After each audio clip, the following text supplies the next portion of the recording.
Pemirsa, pengamat pendidikan menyoroti pemerintah Kota Makassar yang selama beberapa bulan gaji guru honorer tak kunjung dibayarkan hanya karena sejumlah guru masih bermasalah persoalan administrasi.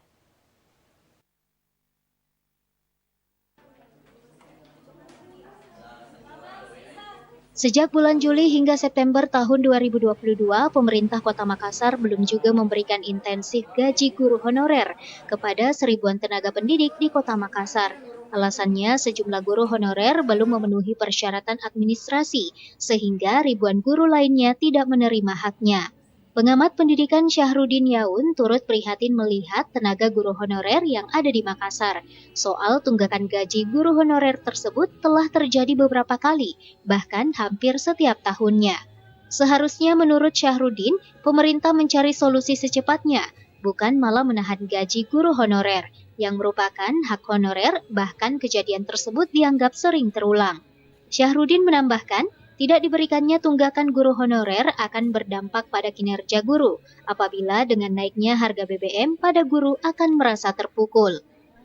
Dikaitkan dengan terlambatnya pembayaran atau pencairan honor bagi para guru honor ini, saya juga ikut prihatin sebagai pengamat politik dan pendidikan. Jadi pemerintah dalam hal ini mestinya mencari solusi, jangan terus mengulang-ulangi hal yang sama. Dari tahun ke tahun terlambat dan terlambat terus. Lalu pemerintah kan memiliki sumber daya untuk mempercepat kalau itu alasan administrasi. Ini jangan jadikan alasan administrasi sehingga para guru ini kasihan tidak menerima haknya secara sesuai dengan waktu yang disepakati atau ditentukan bersama. Dan itu sesuatu yang